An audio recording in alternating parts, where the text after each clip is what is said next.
ब्रह्मांड का एक अटल नियम है, कर्म लौटकर आता ही है। आप चाहे तो पर्वतों के पीछे छुप जाइए, आप चाहे तो महासागरों की गहराइयों में उतर जाइए, परंतु कर्म का चक्र आपको ढूंढ ही लेगा।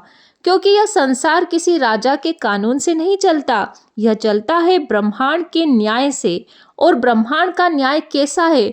निर्दय, निष्पक्ष और बिल्कुल सटीक। यह न तो रिश्वत लेता है, न पक्षपात करता है। जिसने जैसा बोया है वैसा ही काटना है। अक्सर लोग पूछते हैं, अगर कर्म इतना ही पावरफुल है तो क्या प्रार्थना, तपस्या या दान इसे बदल सकते हैं? तो सुनिए, प्रार्थना से आपका हृदय निर्मल हो सकता है, तपस्या से आपका मन स्थिर हो सकता है, आपके कर्मों में प्रभाव जुड़ सकता है, परंतु जो किया है उसका फल भुगते बिना कोई विकल्प नहीं है।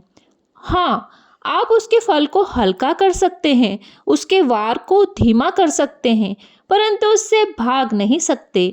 ब्रह्मांड की अदालत में तारीख टल सकती है, पर फैसला कभी रद्द नहीं होता। अब जरा सोचिए, जब आप किसी इंसान के साथ अन्याय करते हैं तो वास्तव में क्या होता है?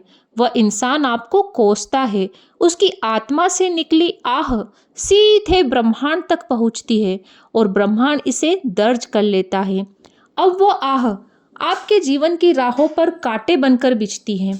कभी वह आपके काम बिगाड़ती है, तो कभी वह आपके घर में कलह भर देती है, कभी वह आपके मन को बेचैन कर देती है और आप सोचते हैं यह सब क्यों हो रहा है। कुछ याद नहीं रहता आपको, आपने किसी और की राह काटी थी, आप भूल गए, पर ब्रह्मांड नहीं भूलता।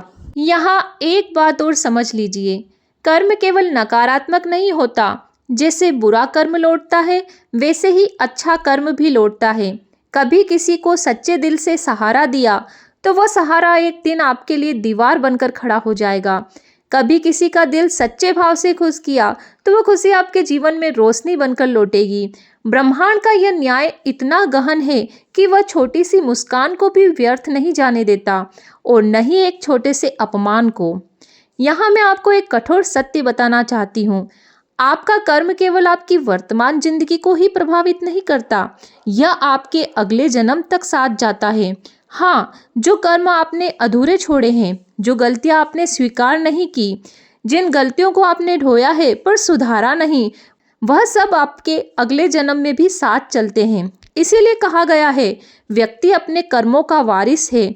आप सोचते हैं मैं तो मर जाऊंगा, इससे किसे फर्क पड़ेगा, परंतु मरने से कर्म का खाता बंद नहीं होता, आपकी देह का अंत होता है। आपकी आत्मा वही सब लेकर आगे बढ़ती है। ब्रह्मांड तब तक चैन नहीं लेता जब तक आपको आपके कर्मों का फल ना दिला दे। अब आपसे एक सवाल पूछती हूँ, क्या आपने कभी देखा है कि कोई बच्चा जन्म लेते ही संघर्ष में होता है और कोई जन्म लेते ही वैभव में? क्या आपने कभी सोचा है क्यों कोई अपंग पैदा होता है और क्यों कोई जन्म से ही स्वस्थ और बलवान? क्यों कोई भूख में जन्म लेता है और क्यों कोई सोने की थाली लेकर? यह सब संयोग नहीं है, यह सब कर्म का लिखा है। ब्रह्मांड किसी को बिना कारण दुख या सुख नहीं देता।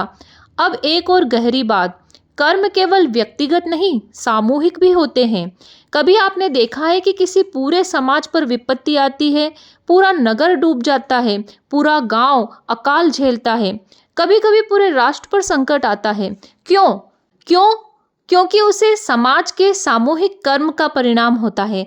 अगर लोग सामूहिक रूप से अन्याय करें, सामूहिक रूप से भ्रष्टाचार करें, सामूहिक रूप से बेगुनाहों को सताएं, तो उसका फल सबको सामूहिक रूप से भुगतना पड़ता है। यही कारण है कि इतिहास गवाह है, सभ्यताएं उठी और सभ्यताएं मिट गई। राधे राधे।